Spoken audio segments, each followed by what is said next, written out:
ओम श्री परमात्मने नमः। अथ विश्व रूप दर्शन योगो नाम एकादशो अध्याय। अर्जुन उवाच। इस प्रकार भगवान के वचन सुनकर अर्जुन बोले, हे भगवान, मुझ पर अनुग्रह करने के लिए आपने जो परम गोपनीय अध्यात्म विषयक वचन अर्थात उपदेश कहा, उससे मेरा ये अज्ञान नष्ट हो गया है। क्योंकि हे कमल नेत्र, मैं आपसे भूतों की उत्पत्ति और प्रलय विस्तार पूर्वक सुने हैं तथा आपकी अविनाशी महिमा भी सुनी है। हे परमेश्वर, आप अपने को जैसा कहते हैं ये ठीक ऐसा ही है, परंतु हे पुरुषोत्तम, आपके ज्ञान, ऐश्वर्य, शक्ति, बल, वीर्य और तेज से युक्त ऐश्वर्य रूप को मैं प्रत्यक्ष देखना चाहता हूँ। अब 10वां अध्याय हम लोगों ने ऐसे तो यहाँ तो नहीं किया, परंतु ग्रुप में उसका चर्चा हुई है और उसकी जितनी विभूतियां वगैरह भगवान ने जो बताई, और अंत में 10वें अध्याय के अंत में भगवान कहते हैं कि अर्जुन, इतना सब जानने से क्या तेरा प्रयोजन सिद्ध होता है। तो इतना जान ले कि जितनी भी कांति युक्त प्रभावशाली वस्तुएं संसार में है, जीव जो है अत्यंत प्रभावशाली, उभर कर दिखने वाली, तेज युक्त, ये सारा समझ लो कि इनके द्वारा मैंने इस संसार को व्याप्त कर रखा है। ठीक है ना। अब इससे पहले अध्यायों में भगवान ने 8वें अध्याय में भी प्रलय काल और फिर प्रजा की उत्पत्ति और कुल मिलाकर के बहुत सारा आध्यात्मिक ज्ञान अर्जुन को दे दिया, अर्जुन के द्वारा हम लोगों को दिया। अब देखो अर्जुन क्या कहते हैं। अर्जुन कहते हैं कि भगवान, चलो हमने तो ये चलो मान लिया, देखो ऐसा है, अध्यात्म में प्रमाण तो दिए नहीं जा सकते। किसी को प्रमाण अगर चाहिए तो उसे करके देखना होता है। ठीक है ना। जैसे मान लो कि निष्काम कर्मयोग कर्म संन्यास के बारे में भगवान कहते हैं, और भगवान तो कहते हैं कि भी फल की आसक्ति न रख करके कर्म करते रहो निष्काम कर्म योग में।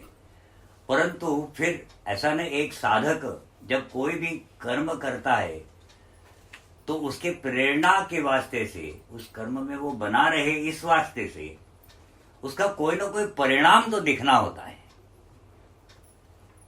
अगर परिणाम नहीं दिखते हैं तो वो साधक जो है वो फिर उस साधना को छोड़ देता है। ठीक है ना। इस वास्ते से फिर भगवान कहते हैं कि अर्जुन, ये सब जितनी भी मैंने ये बातें बताई है, इसके प्रत्यक्ष फल है संसार में। सही प्रकार से अगर करो तो अगले जन्मों का इंतजार नहीं करना पड़ता है। आपको प्रत्यक्ष जहां आप करोगे वहीं के वही फल मिल जाता है। इस प्रकार से फिर 11वें अध्याय तक पहुंचते पहुंचते भगवान ने और भी बहुत सारी बातें बताई अध्यात्म विषय। तो अर्जुन आप ये कह रहे हैं कि भगवान, चलो हमने मान तो लिया, परंतु फिर भी थोड़ा सा संशय है।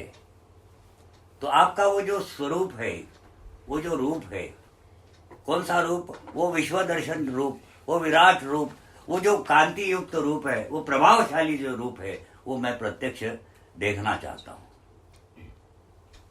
यहां पर 11वें अध्याय की शुरुआत यहां से शुरू होती है। आगे। इसलिए हे प्रभु, यदि मेरे द्वारा आपका वह रूप देखा जाना शक्य है, ऐसा आप मानते हैं, तो हे योगेश्वर, आप अपने उस अविनाशी स्वरूप का मुझे दर्शन कराइए। हाँ, अगर आप ये मानते हैं कि मैं इसके योग्य हूं, उस रूप को देखने योग्य, मुझसे देखा जा सकेगा या नहीं देखा जा सकेगा, अगर आप ये मानते हैं कि मुझसे देखा जा सकेगा, तो मैं चाहता हूं कि आप वो मुझे रूप दिखाएं। हाँ। अब देखो ऐसा है ना, देखा जाना शक्य है या नहीं, तो जिस व्यक्ति को आपसे मिलना होता है ना, उस व्यक्ति के अगर आप बराबरी के हो तो आप आसानी से उससे मिल पाते हो। तो उसके लिए चाहिए तप। तो भगवान का स्वरूप देखने के लिए भी मनुष्य को तप चाहिए। ऐसे वो भगवान का स्वरूप नहीं दिखेगा। ठीक है ना। और ये कहना कि हमने इसको देखा उसको देखा, नाम लिया कहते हैं ना लोग, तो कुछ उसमें वो थोड़ा सा संशय उत्पन्न होता है कि वास्तव में इन लोगों ने ये सब चीजें देखी है या नहीं देखी है। ठीक है ना। तो इसीलिए फिर अर्जुन भगवान से ये कह रहे हैं कि अगर हमारा तप है इतना कि हम आपको देख सके तो कृपया करके हमें वो स्वरूप दिखाइए। हाँ।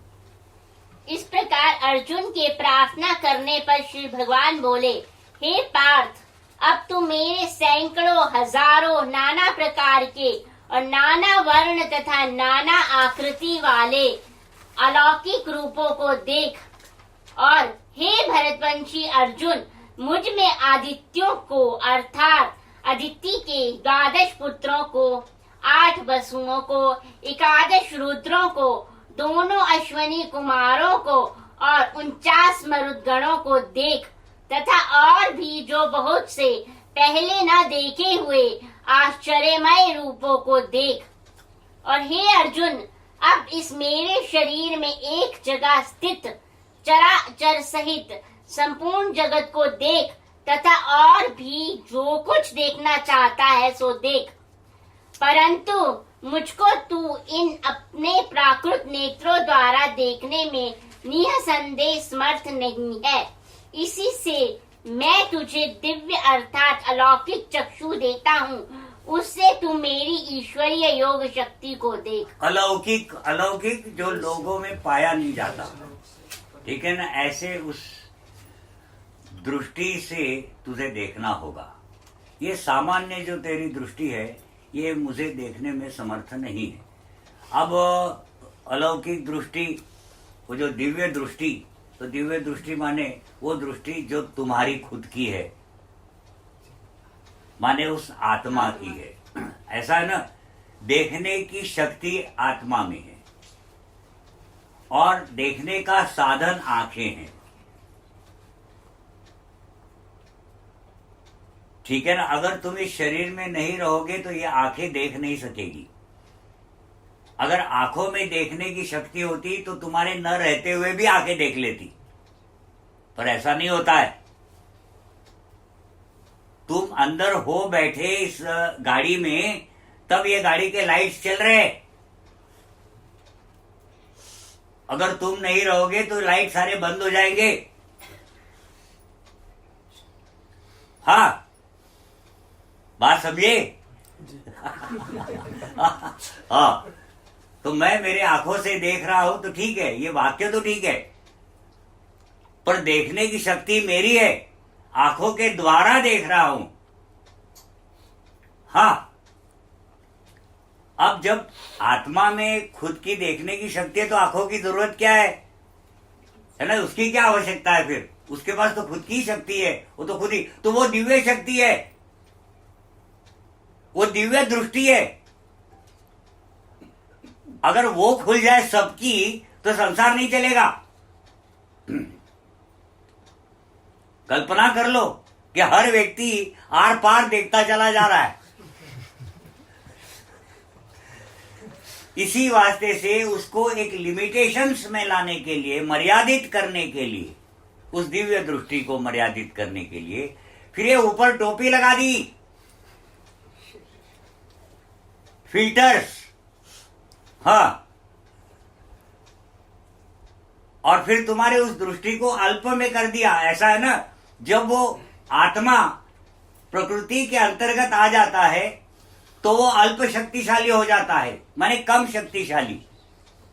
तो उसकी सारी की सारी शक्तियां कम हो जाती, देखने की शक्ति भी कम हो जाती है, सुनने की शक्ति कम हो जाती है।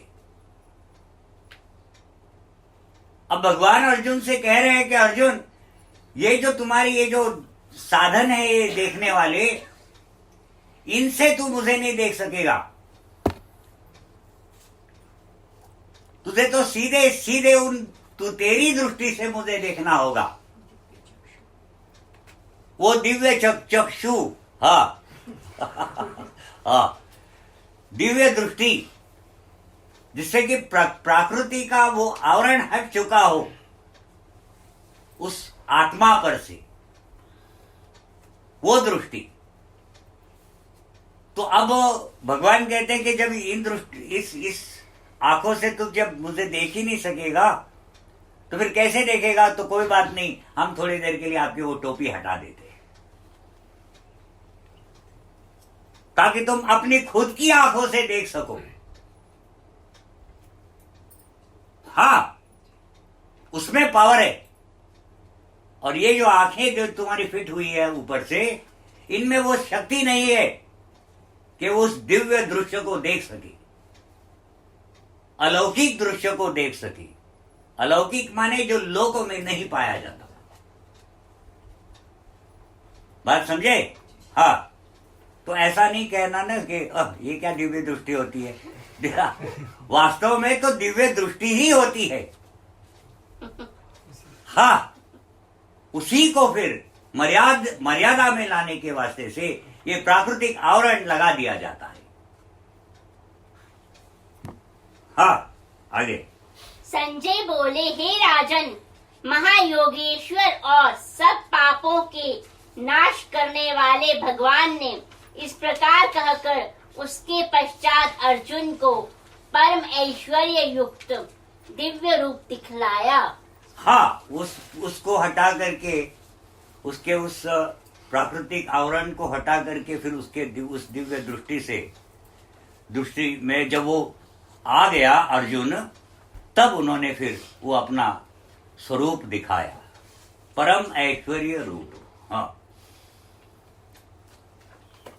और उस अनेक मुख और नेत्रों से युक्त, अनेक अद्भुत दर्शनों वाले, बहुत से दिव्य भूषणों से युक्त और बहुत से दिव्य शस्त्रों को हाथों में उठाए हुए, दिव्य माला और वस्त्रों को धारण किए हुए और दिव्य गंध का सारे शरीर में लेप किए हुए, सब प्रकार के आश्चर्यों से युक्त, सीमा रहित और सब और मुक्त किए हुए विराट स्वरूप परमदेव परमेश्वर को अर्जुन ने अब देखा। ये याद रखना है ना कि ये सारी जो बातें हो रही है उस कुरुक्षेत्र के मैदान में,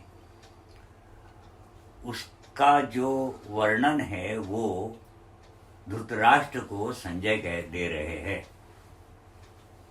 हाँ, ये याद रहना है।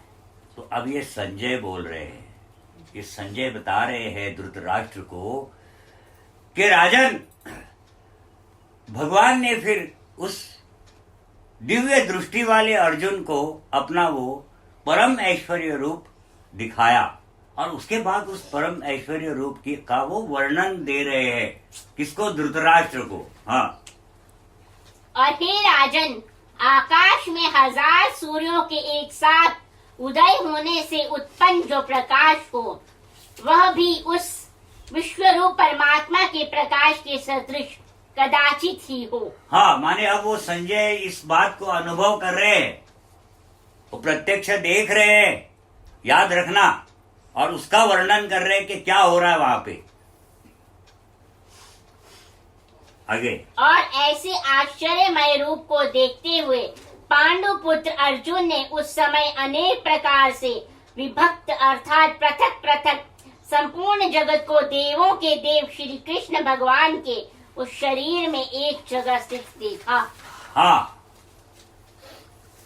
और उसके देखो ना, आकाश से उत्पन्न वायु, आकाश वो जगह स्पेस है ना, स्पेस खाली जगह, जहां माने वो जो तुम्हारे रॉकेट्स वगैरह जो वायुमंडल को फाड़ करके और फिर आकाश में प्रवेश कर जाते हैं, वो स्पेस, उस स्पेस में उसने उस वायुमंडल को देखा।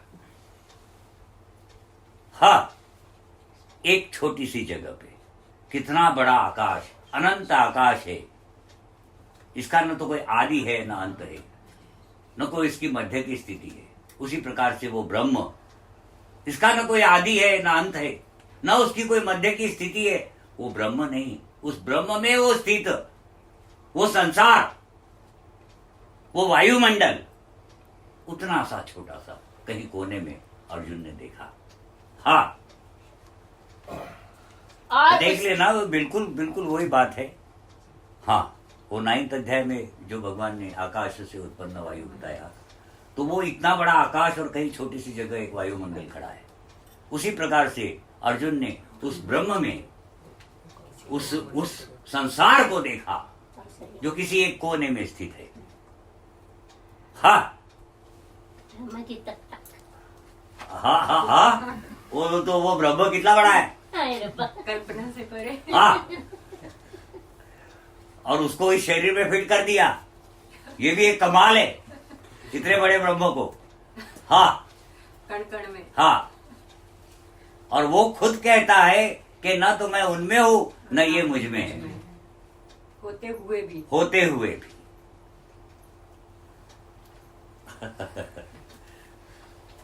और उसके अनंतर वह आश्चर्य से चकित और पुलकित शरीर अर्जुन प्रकाश पुलकित शरीर माने एक्साइटेड, खिला हुआ। हाँ हाँ हाँ, अति एक्साइटमेंट हो जाती ना, फिर क्या देख रहा है वो जो कभी कल्पना ही नहीं की थी। आप एक्सप्लेन ऐसी करें तो चीज, हमारे रोंगटे खड़े हाँ, हो रहे, तो उसकी क्या ऐसी चीज हालत वो होगी? देख रहा है।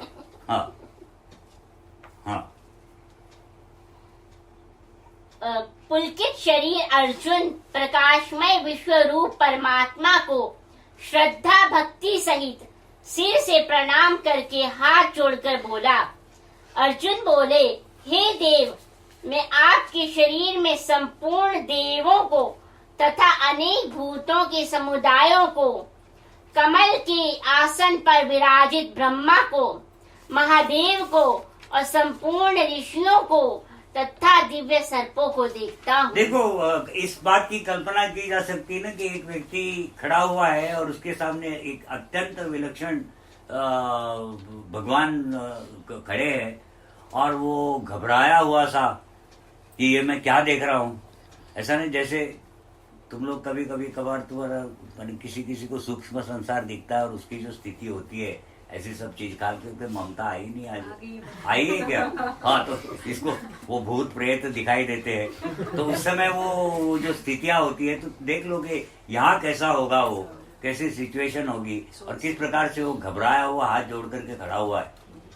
हाँ, एक अर्जुन जो इतना बड़ा योद्धा था, जो इतना बड़ा, उसके कितना बड़ा अहंकार था इस बात का, और वो फिर हाथ जोड़ करके खड़े रहना उसने, तो वो कैसी विलक्षण एक स्थिति में पहुंच चुका था। हाँ, अब वो दिव्य दृष्टि से देख रहा है, सामान्य दृष्टि से, इन आंखों से नहीं देख रहा है। हाँ, और फिर वो बता रहा है कि वो क्या क्या देख रहा है, वो क्या क्या देख रहा है, ऐसी ऐसी चीजें देख रहा है जो कभी ना उसने सोची थी ना देखी थी, सोची ही नहीं थी तो देखेगा कहां से। ऐसी वो चीजें वो देख रहा है उसके अंदर, उस ब्रह्म के अंतर्गत। हाँ, और हे संपूर्ण विश्व के स्वामिन, आपको अनेक भुजा, पेट, मुख और नेत्रों से युक्त तथा सब और से अनंत रूपों वाला देखता हूँ। हे विश्व रूप, मैं आपके न अंत को देखता हूँ, न मध्य को और न आदि को। हाँ, ये बात उन्होंने पहले भी कही है कि न तो कोई मेरा अंत है, न आदि है, न कोई मध्य की स्थिति है। माने ऐसा नहीं है कि वहां मध्य है ही नहीं, पर वो समझ में नहीं आ रहा मध्य है कहाँ का। हाँ, क्योंकि वो चीज है तो उसका आदि भी है और अंत भी है और मध्य भी है। ये रूप तो हाँ, रूप वो तो होगा ही। अगर वो स्वरूप है तब तो उसका आदि तो होगा ही। अब जिसका आदि है उसका अंत होगा ही। अब जिसका आदि और अंत है तो उसका मध्य भी होगा, है वो विराट स्वरूप का। परंतु उसको नहीं समझ में आ रहा है कि ये मध्य कहाँ है और आदि कहाँ से, शुरू कहाँ से हो रहा है और अंत कहाँ है। ये कंडीशन है। ऐसा नहीं है कि आदि अंत है ही नहीं, स्वरूप है तो आदि अंत होगा ही होगा। कोई भी स्वरूप बिना आदि के और बिना अंत के होता ही नहीं है, बिना मध्य के नहीं होता है। पर यहाँ पर स्थितियां ऐसी हो रही है कि उसके यही समझ में नहीं आ रहा है कि शुरुआत कहाँ से, माने सर कहाँ और पैर कहाँ है, पता ही नहीं, पता चल नहीं रहा है। हाँ, और हे विष्णु, आपको मैं मुकुट युक्त, गदा युक्त और चक्र युक्त तथा सब और से प्रकाशमान, तेज के पुंज, प्रज्वलित अग्नि और सूर्य के सदृश ज्योति युक्त, कठिनता से देखे जानने योग्य और सब और से अप्रमेय स्वरूप देखता हूँ। अप्रमेय, जिसको समझाया नहीं जा सकता, जिसको इसका प्रमाण नहीं दिया जा प्रमाण नहीं दिया जा सकता, एक्सप्लेनेशन नहीं किया जा सकता। हाँ, इसलिए हे भगवान, आप ही जानने योग्य परम अक्षर अर्थात पर ब्रह्म परमात्मा हैं।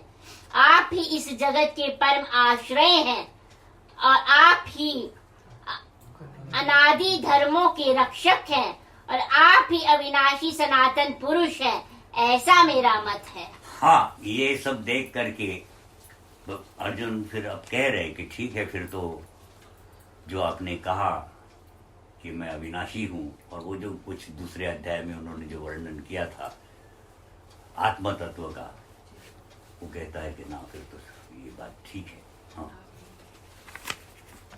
और हे परमेश्वर, मैं आपको आदि अंत और मध्य से रहित, अनंत सामर्थ्य से युक्त, अनंत भुजा वाले, चंद्र सूर्य रूप नेत्रों वाले, प्रज्वलित अग्नि रूप मुख वाले और अपने तेज से इस जगत को संतप्त करते हुए देखता हूँ।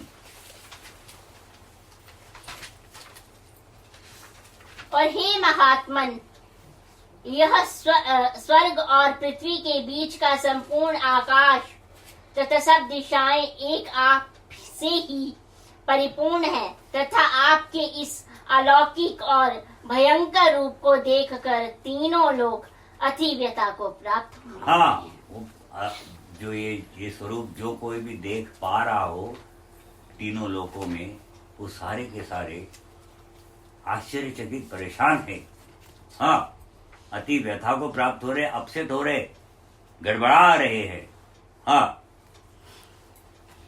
और हे गोविंद, वही देवताओं के समूह आप में प्रवेश करते हैं और कुछ भयभीत होकर हाथ जोड़े आपके नाम और गुणों का उच्चारण करते हैं तथा महर्षि और सिद्धों के समुदाय कल्याण हो ऐसा कहकर उत्तम उत्तम स्तोत्रों द्वारा आपकी स्तुति करते हैं। हाँ, ऐसे फिर अर्जुन वो ये सारी चीजें देख रहा है, उसमें उस ब्रह्म में देख रहा है। हाँ, और हे परमेश्वर, जो 11 रुद्र और 12 आदित्य तथा 8 वसु, साध्यगण, विश्वदेव, अश्वनी कुमार तथा मरुदगण और पितरों के समुदाय तथा गंधर्व, यक्ष, राक्षस और सिद्धों के समुदाय हैं, वे सब ही विस्मित होकर आपको देखते हैं। हाँ, इसकी को कहा भी वो रोजी। हाँ, ये थोड़ा थोड़ा इसको समझा देना ना ग्रुप में, ये जितने भी है यक्ष राक्षस, तो हमें लगता है इस पर हम लोगों ने चर्चा की है, यक्ष राक्षसों पर। 33 को। हाँ हाँ हाँ हाँ हाँ। और हे महाबाहो, आपके बहुत मुख और नेत्रों वाले, बहुत हाथ, जंगा और पैरों वाले, बहुत उदरों वाले और बहुत सी दाढ़ों के कारण अत्यंत विकराल महान रूप को देखकर सब लोग व्याकुल हो रहे हाँ, हैं। सब लोग घबरा गए हैं। ये जो विराट स्वरूप दिखाया है, इस विराट स्वरूप से वो सब डर गए हैं, जबकि हम सबकी विराट स्वरूप में ही स्थिति है ना। ऐसा ना, स्थूल संसार का जो अधिष्ठाता देव है वो विराट है। अब वो विराट का स्वरूप देख लो आप, ये वो उस विराट का स्वरूप है। किस विराट का? जिसमें हम स्थिति पाए, हम लोग जिसमें जी रहे हैं। हाँ, उसका ये स्वरूप है। माने कितना भयानक है, फिर भी मनुष्य यहाँ जन्म लेने की इच्छा रखता है। तो प्रकृति कैसी होगी जो उसको जन्म लेने पर मजबूर करती है, इच्छा प्रकट करवाती है। जबकि वो विराट का स्वरूप देख लो, वो अर्जुन तो क्या, बाकी सारे जितने देवतागण वगैरह सब घबरा गए उसे देख करके। हाँ, एट प्रेजेंट उस टाइम पे और भी देवता लोग देख रहे थे। वो देख ही रहे थे, सूक्ष्म संसार तो देख ही रहा है, क्योंकि वो तो विराट स्वरूप है। हाँ, उसके अंदर उसको दिख वो रहा तो दिखना है उन लोगों को। तो वो सारे जितने हैं वो देख करके घबरा गए थे कि साले हम कहाँ गए। हाँ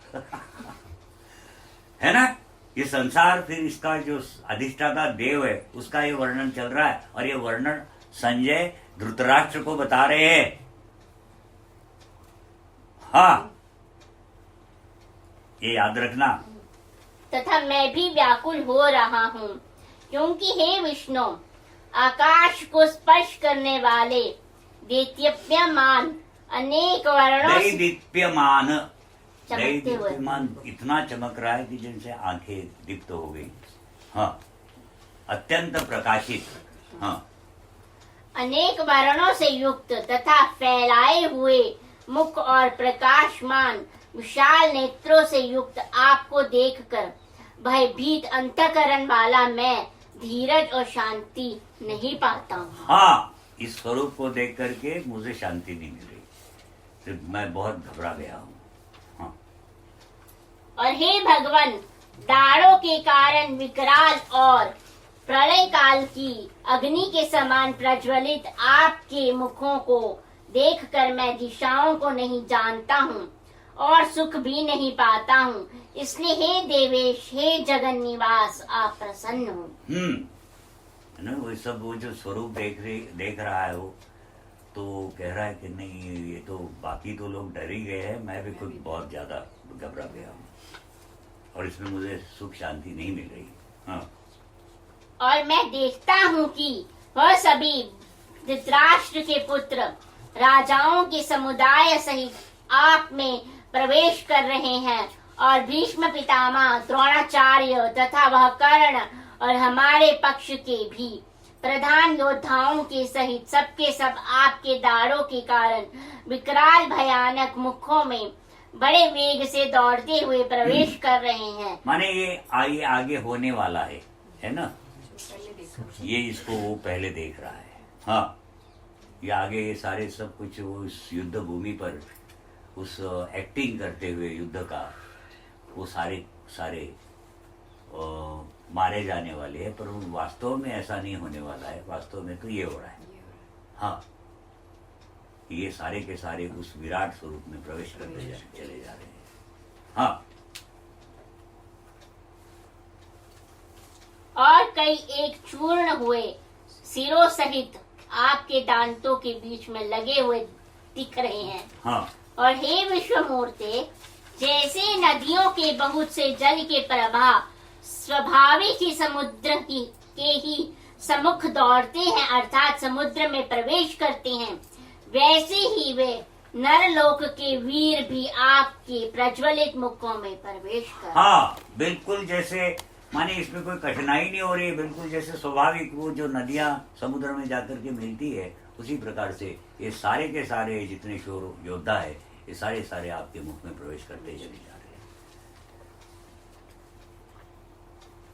अथवा जैसे पतंग मोहवश नष्ट होने के लिए प्रज्वलित अग्नि में अति वेग से दौड़ते हुए प्रवेश करते हैं, वैसे ही ये सब लोग भी अपने नाश के लिए आपके मुखों में अति वेग से दौड़ते हुए प्रवेश कर रहे हैं और आप उन संपूर्ण लोकों को प्रज्वलित मुखों द्वारा ग्रास करते हुए सब ओर से बार बार चाट रहे हैं।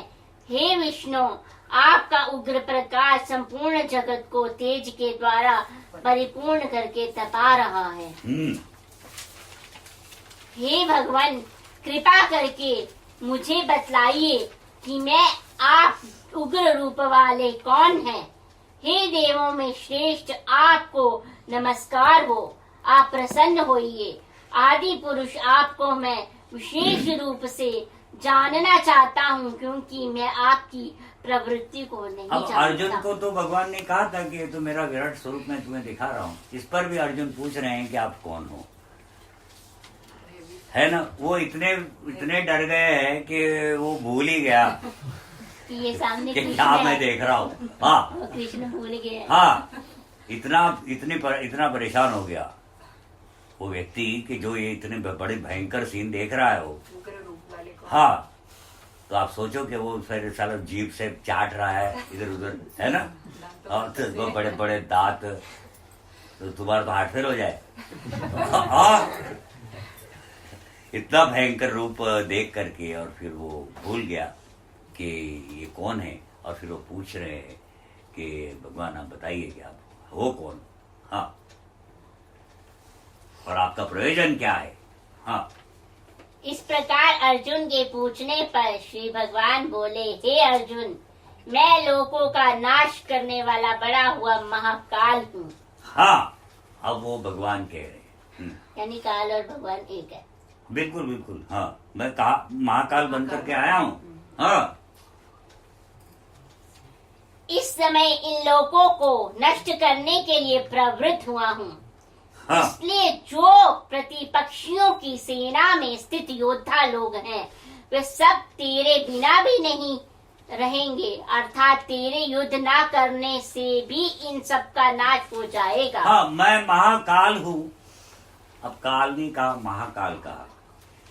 काल वो के जो थोड़ा बहुत इधर उधर घटनाक्रम को बदला जा सके, उस काल के अंतर्गत। महाकाल वो के उस घटनाक्रम को बदला नहीं जा सकता। हाँ, उस समय में जो घटित होने वाली घटना है उसको नहीं बदला जा सकता। वो महाकाल आ चुका है। तो मैं महाकाल बन करके आया हूं, और इस वक्त ये जितने भी संसार में ये लोग हैं जिसको तूने मेरे दाढ़ों में अटकते हुए देखा और मेरे मुख में प्रवेश करते हुए देखा, उन नदियों की तरह जो समुद्र में प्रवेश करती है, इन सारे लोगों को नष्ट करने के लिए मैं प्रेरित हो रहा हूं। नहीं, इनका वो काल आ चुका है। अब तू युद्ध कर चाहे ना कर। अब देखो, सबसे बड़ी बात तो ये है कि ये सारा गीता शास्त्र इसीलिए शुरू हुआ था कि अर्जुन युद्ध के लिए वो परेशान होकर के, निराश होकर के, उन स्थितियों को देख करके अत्यंत समझो हताश होकर करके वो रथ के पीछे बैठ गया था, ये कह करके भगवान को कि मैंने युद्ध नहीं करना।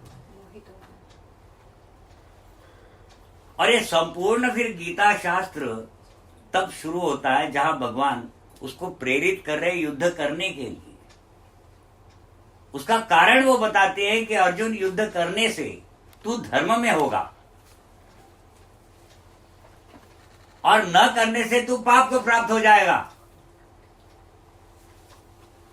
अगर युद्ध में मारा जाता है तो स्वर्गों को प्राप्त होगा, जीतता है तो राज्य भोगेगा। इसलिए भगवान उसे बार बार ये कह रहे हैं कि युद्ध न करने की अपेक्षा युद्ध करना ही श्रेयस्कर है, इसलिए तू युद्ध कर। अब ये सारी कहानी यहां शुरू होती है, और जितना भी ज्ञान फिर शुरू हुआ वो बराबर उसी लिए हुआ है कि अर्जुन वहां हताश होकर के बैठ गए थे। अब यहां भगवान क्या कह रहे हैं कि अर्जुन, भगवान अपना स्वरूप दिखा करके और विराट स्वरूप बन करके चले आए, और वो अर्जुन को कह रहे हैं कि मैं तो महाकाल बन के आया हूं। अब महाकाल हमने बताया आपको कि उस महाकाल में जो घटनाक्रम होना है उसे बदला ही नहीं जा सकता। तो जब बदला ही नहीं जा सकता तो तू क्यों रो रहा है? तेरे युद्ध करने ना करने से कोई फर्क ही नहीं पड़ना है। ये जो जितने भी तू देख रहा है ये तो मरने वाले ही है, क्योंकि मैं तो महाकाल बन के आया हूं इन सब लोगों के लिए। तो तू युद्ध करने का एक ड्रामा ही, नाटक ही करता है मान लो, तभी तू यश को प्राप्त होगा, नाम कमाएगा, और नहीं करेगा तो तू पाप को प्राप्त होगा। बाकी ये जो जितने लोग हैं ये तो तेरे मारने ना मारने से कोई फर्क ही नहीं पड़ना है। इन्होंने तो मरना ही है। मरना इसलिए है कि मैं महाकाल बन करके आया हूं इन लोगों के लिए, और मैं इनका नाश करने के लिए प्रेरित हो रहा हूं, है ना। मैंने तो मौके का फायदा उठा और युद्ध का एक ढोंग कर निमित्त बन जा। इससे तू धर्म में भी होगा, फिर तुझे यश भी मिलेगा और राज्य भी भोगेगा, क्योंकि ये तो मरने ही वाले हैं। बात समझ में आई ना? हाँ, मैंने कुल मिलाकर के भगवान ये उससे बार बार कहना चाह रहे हैं कि तू युद्ध कर। हाँ, अतएव तू उठ, यश प्राप्त कर और शत्रुओं को जीतकर धन धान्य से संपन्न राज्य को भोग। ये सब शूरवीर पहले से ही मेरे ही द्वारा मारे गए हैं। हाँ, इनका तो हो गया, एंड हो गया है। हे सव्यसाचिन, तू तो केवल निमित्त सौम्य मात्र, साचिन माने दोनों हाथ से तीर चलाने वाले। हाँ, तू तो केवल निमित्त मात्र बन जा,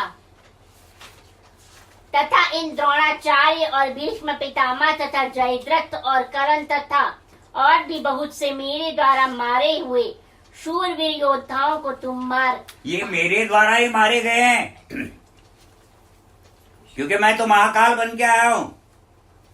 अब तू इनको मार। देखो ना क्या कह रहे हैं। हाँ नाटक हाँ, आगे। भय मत कर, निसंदेह तू युद्ध में वैरियों को जीतेगा। जीत की गारंटी दे दी भगवान ने कि आप तो जीते हुए हो, क्योंकि मैं तो इनके लिए महाकाल बन के आया हूं, ये तो मरने वाले हैं। इसलिए मात्र आप एक युद्ध करने का एक भोग ही करो। हाँ, इसलिए युद्ध कर। इसके पश्चात संजय बोले, हे राजन, केशव भगवान के इस वचन को सुनकर मुकुटधारी अर्जुन हाथ जोड़कर कांपता हुआ नमस्कार करके फिर भी अत्यंत भयभीत होकर प्रणाम करके भगवान श्री कृष्ण के प्रति गदगद वाणी से बोला। अर्जुन बोले, हे अंतर्यामिन, यह योग्य ही है कि आपके नाम गुण और प्रभाव के कीर्तन से जगत अति हर्षित हो रहा है और अनुराग को भी प्राप्त हो रहा है, तथा भयभीत राक्षस लोग सब दिशाओं में भाग रहे हैं और अनुराग अतिशय राग, उस चीज में राग हो जाना। हाँ, और सब सिद्ध गणों के समुदाय भी नमस्कार कर रहे हैं।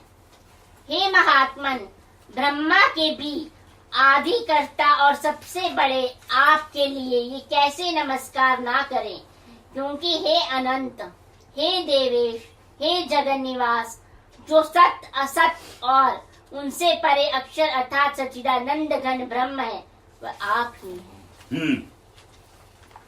और हे प्रभु, आप आदि देव और सनातन पुरुष हैं। आप इस जगत के परम आश्रय और जानने वाले तथा जानने योग्य और परम धाम हैं। हे अनंत रूप, आपसे ये सब जगत व्याप्त अर्थात परिपूर्ण है। हाँ। और हे हरे आप, अब ये सारी बातें भगवान ने अर्जुन से कही थी, अब ये इसको मान्यता दे रहा है। हाँ। और हे हरे, आप वायु, यमराज, अग्नि, वरुण, चंद्रमा, प्रजा के स्वामी ब्रह्मा और ब्रह्मा के भी पिता हैं।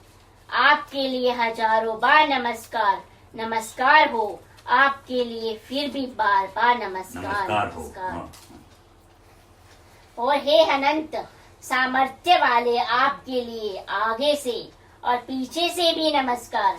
हे सर्वात्मन, आपके लिए सब और ही नमस्कार हो, क्योंकि अनंत पराक्रमशाली आप सब संसार को व्याप्त किए हुए हैं। इससे आप ही स्वरूप है,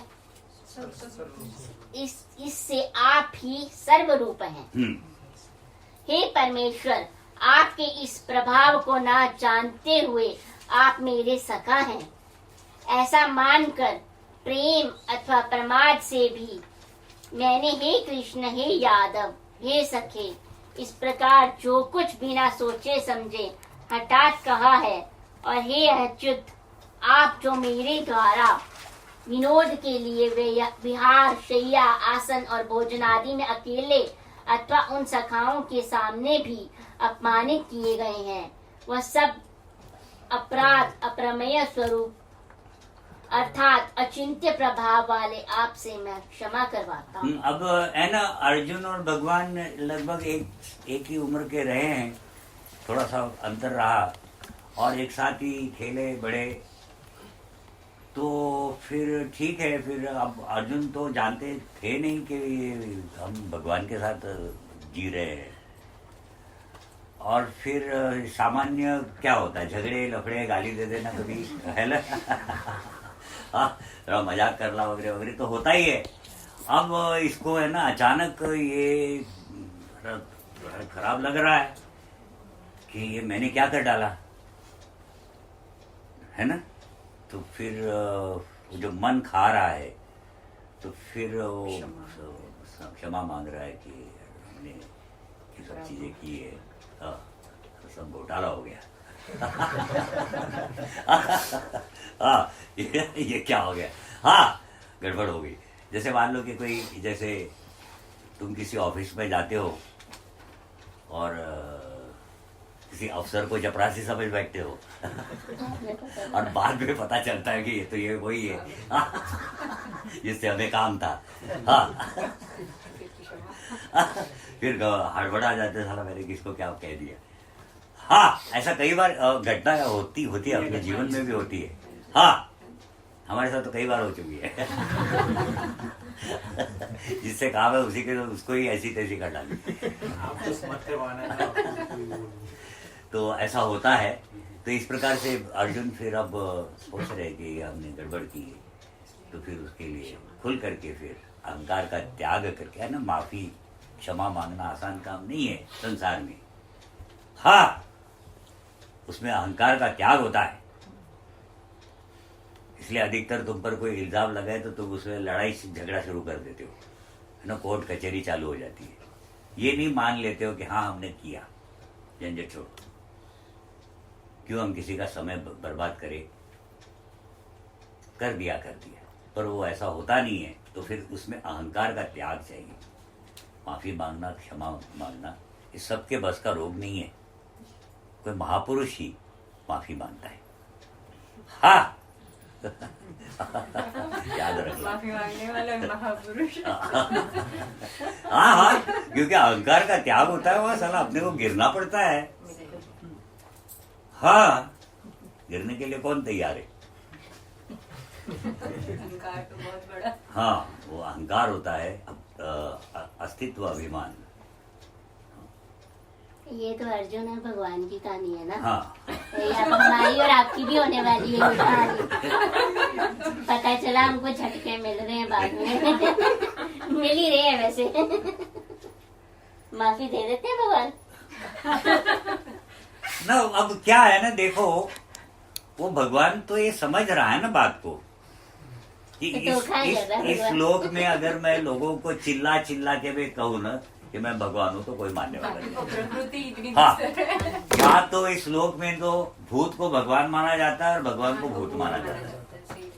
बात समझे कि नहीं। तो भगवान फिर चुप ही रहता है।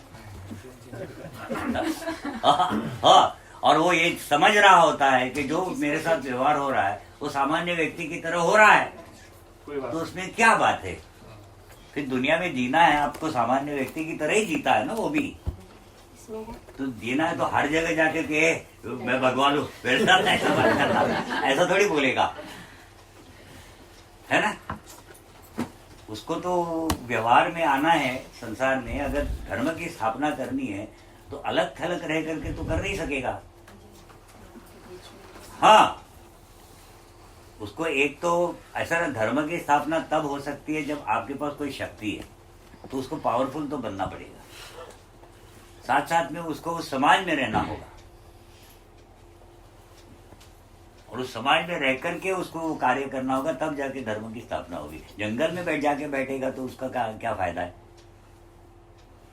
जंगल में भी फिर हाँ, जंगल में ही वो जंगल में ले जाएगा। जंगल तो जंगलियों के लिए है।